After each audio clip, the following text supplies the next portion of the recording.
സങ്കടപ്പെടുന്നു, ദുഃഖിക്കുന്നു എന്നുള്ളത് വളരെ സത്യമാണ്. അതുകൊണ്ട് തന്നെ നാം ശുഷ്കാന്തിയോടുകൂടി ജീവിക്കുവാൻ കടപ്പെട്ടവരാണ് എന്നാണ് ഞാൻ പറഞ്ഞു വരുന്നത്.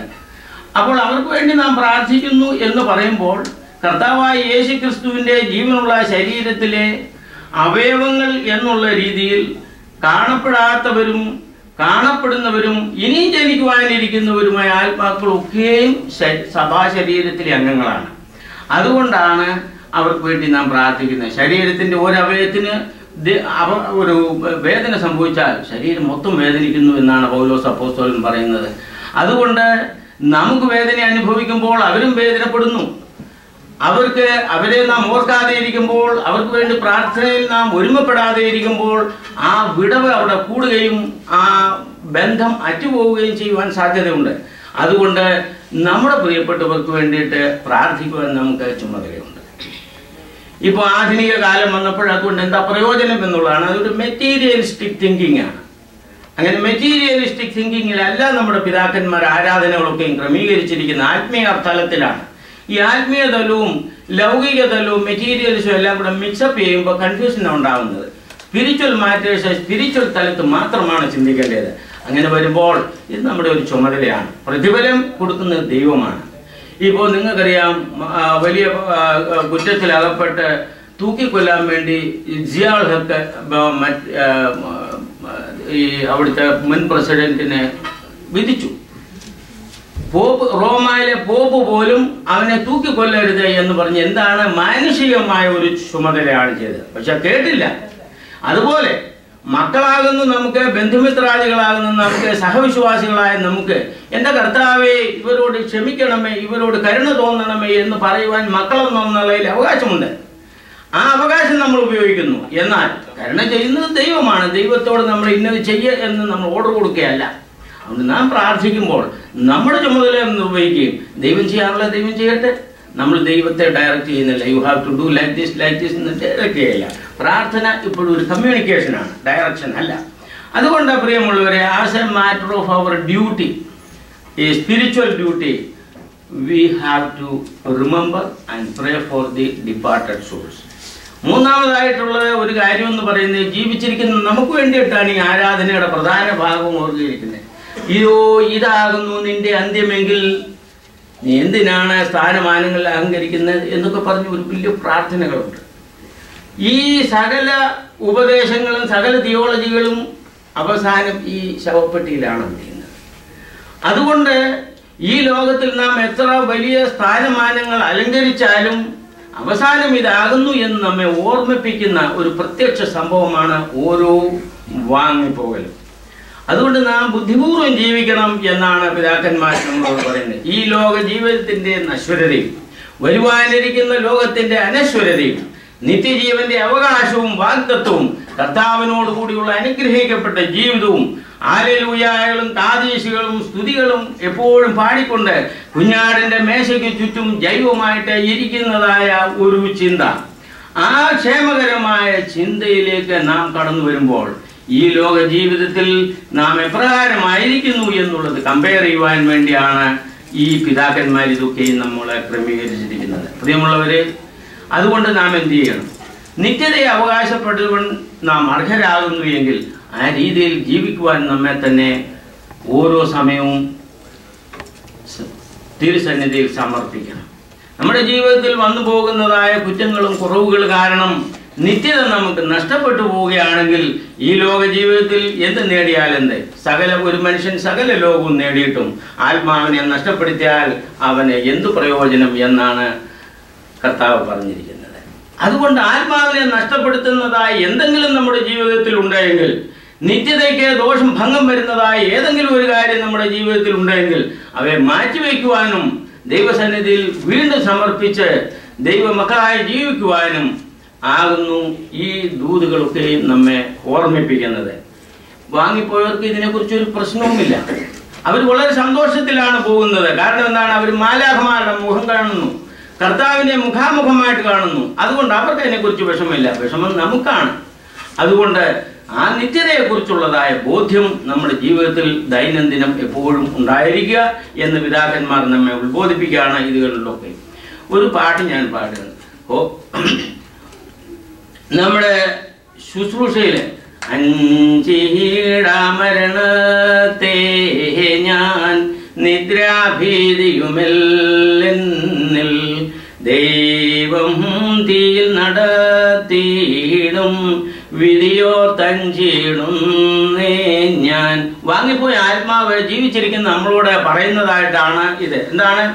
ഞാൻ മരണത്തെക്കുറിച്ച് ഭയപ്പെടുന്നില്ല, എന്നാൽ ദൈവം തീയിൽ നടത്തിയിടും വിധിയോ തഞ്ചിടുന്നേ ഞാൻ. ഓരോരുത്തരും ചെയ്ത പ്രവൃത്തികൾക്ക് തക്ക അനുഭവം പ്രാപിക്കുവാൻ വേണ്ടി നീതി സിംഹാസനത്തിന് മുമ്പാകെ നിൽക്കുമ്പോൾ പാപം ചെയ്യുന്നവർ അവരുടെ പ്രവർത്തനങ്ങൾ അഗ്നിയിൽ ശോധിക്കപ്പെടും എന്ന് അപ്പോസ്തലനായ പൗലോസ് പറഞ്ഞിരിക്കുന്നത് പദ്യരൂപത്തിൽ എഴുതിയിരിക്കുകയാണ്. അതുകൊണ്ട് വരുവാനിരിക്കുന്ന ന്യായവിധിയെക്കുറിച്ച് ഭയപ്പെട്ട് ജീവിക്കുവാൻ നമുക്ക് ചുമതലയുണ്ട്. ഇതാണ് ഓരോ വാങ്ങിപ്പോകലിലും നമുക്ക് ലഭിക്കുന്നതായ പാഠം. ഞാൻ അങ്ങ് കൂടുതലായിട്ട് പറഞ്ഞ സമയം കളയുന്നില്ല. പ്രിയമുള്ളവരെ, ഈ വാങ്ങിപ്പോയിരിക്കുന്ന പ്രിയ മാതാവ് തൻ്റെ ജീവിതത്തിൽ ദൈവത്തെ മഹത്വപ്പെടുത്തി ജീവിക്കും. മക്കളെയും മരുമക്കളെയും കൊച്ചുമക്കളെയും അവരുടെ മക്കളെയും ഒക്കെയും കണ്ട് സന്തോഷിക്കുവാൻ തന്നെ, തലമുറകൾ കണ്ട് സന്തോഷിക്കുവാനും 1000 പൂർണ്ണചന്ദ്രന്മാരെ കണ്ട ഭാഗ്യാവസ്ഥയിൽ എത്തുവാനും തക്കവണ്ണം ദൈവം കൃപ നൽകിയതിനെ ഓർത്ത് നമുക്ക് ദൈവത്തെ മഹത്വപ്പെടുത്തുവാം. ആ പ്രിയ മാതാവ് നിങ്ങൾക്ക് നൽകിയിരിക്കുന്ന നല്ല ഉപദേശങ്ങളും പാഠങ്ങളും അതുപോലെ തന്നെ നല്ല ദാനങ്ങളും ജീവിതത്തിൽ പകർത്തിക്കൊണ്ട് തലമുറയെ അനുഗ്രഹിക്കപ്പെടുമാറ് നന്മയിൽ നിന്ന് നന്മയിലേക്ക് തലമുറയെ വളർത്തുവാൻ തക്കവണ്ണം ഓരോരുത്തരും ആ പ്രിയ മാതാവ് നമുക്ക് കാണിച്ചു തന്ന ഉദാഹരണങ്ങൾ ജീവിതത്തിൽ പ്രാവർത്തികമാക്കുകയും ദൈവമഹത്വത്തിനായിട്ട് തലമുറയെ വാർത്തെടുക്കുകയും ചെയ്യുവാനുള്ള ചുമതല ഓർപ്പിച്ചുകൊണ്ട് ഞാൻ എൻ്റെ കുടുംബവും ഞാനിപ്പോൾ ശുശ്രൂഷിക്കുന്ന ഇടവക മലങ്കര ഓർത്തഡോക്സ് ഇടവകയുടെയും ഓർത്തഡോക്സ് ഫെലോഷിപ്പിൻ്റെയും ഫിലാഡൽഫിയ എക്യുമെനിക്കൽ ഫെലോഷിപ്പിൻ്റെയും വകയായിട്ട് ഞങ്ങളുടെ കുടുംബത്തിൻ്റെയും അനുശോചനം പ്രിയപ്പെട്ട മക്കളെയും ബന്ധുമിത്രാദികളെയും അറിയിക്കുന്നു. നിങ്ങളുടെ സങ്കടത്തിൽ, നിങ്ങളുടെ കുറവിൽ ഞങ്ങളും പങ്കുചേരുന്നു. വാങ്ങിപ്പോയ ആത്മാവിന് നിത്യശാന്തി നൽകുവാൻ വേണ്ടി ഞങ്ങൾ പ്രാർത്ഥിക്കുന്നു. ദൈവം നമ്മളെല്ലാവരെയും പരിശുദ്ധാത്മാവിൻ്റെ ദിവ്യമായ അനുഗ്രഹത്താൽ, ശാശ്വതമായ സമാധാനത്താൽ നിങ്ങളെല്ലാവരെയും അനുഗ്രഹിക്കട്ടെ. Thank you. Bible reading Joshua.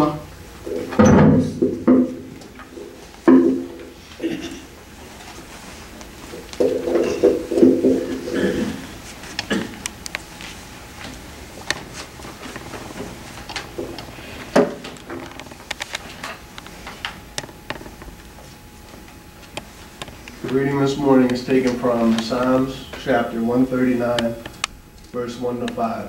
Psalms chapter 139, verse 1 to 5.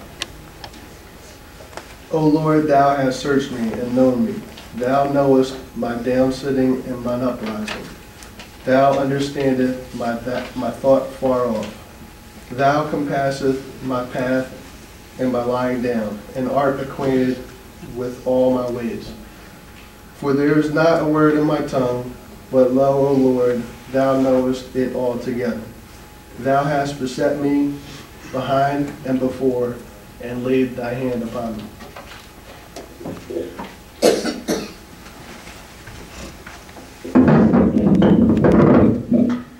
Representing Philadelphia CSI Church, Reverend Father Kamalesh Stephen.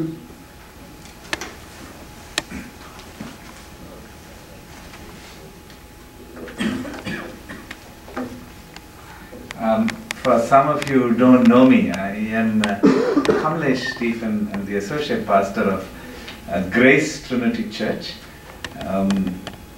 We formed the church in 96, and during which time Maxwell Uncle and Ravija Auntie were very involved with the church. And Maxwell Uncle was very involved in getting our computer center done, and so we became good friends.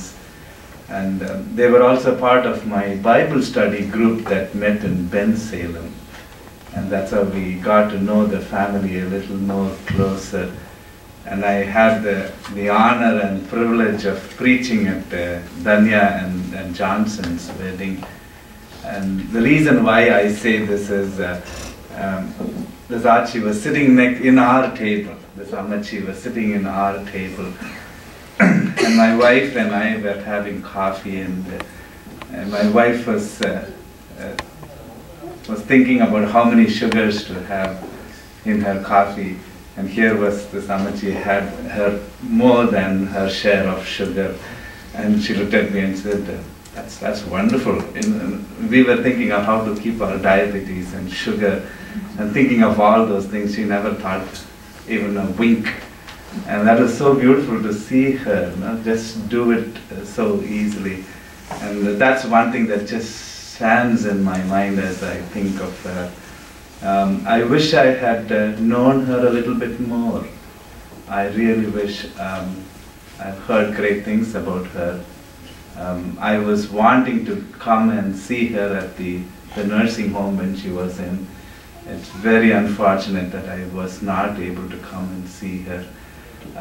Last week I was passing through, but I had something else, and I wanted to come over this weekend to see her. And sometimes things like this that we put off, and then we regret it at the later time. It's hard to let somebody go. However prepared you are, however older that they get, it's still harder to let them go. And I feel the pain of all the siblings, and also the children and grandchildren and their in-laws who are sitting down here. How much ever you are prepared, you are never prepared till they are gone. And during these times, the verse in your brochure is probably the apt one. And when Jesus is being taken away from his friends, and when they are troubled about what is going to happen, and Jesus looks at them and he says, "Do not be troubled. Do not be troubled." And that's the verse that I just want to leave with you. But more importantly, I always, whenever I get an opportunity to speak at a funeral, I say this with all of my heart. And I want you to leave that message with you as you go from here. Henry Nouwen, if you have known his name, Henry Nouwen is a Catholic priest. He passed away a few years ago. And he writes a book on death and dying. And he says something very profound. Because in a lot of our Christian circles, in our churches, we talk about the good things, but we refrain from talking about death, about dying. And so he makes this very interesting point. He says, when we hear of news in our families about somebody who is pregnant, about somebody who is going to have a child, and especially in this American context that we live in, we say, are you going to have a boy or a girl? And so we tell ourselves, if it's going to be a boy, we need to paint our rooms blue. If it's a girl, we need to paint our rooms pink. And then he goes on to say, as much as we prepare for receiving somebody into our families, the new birth, he turns around and he asks us the question, how much are we getting ready for dying? We get so much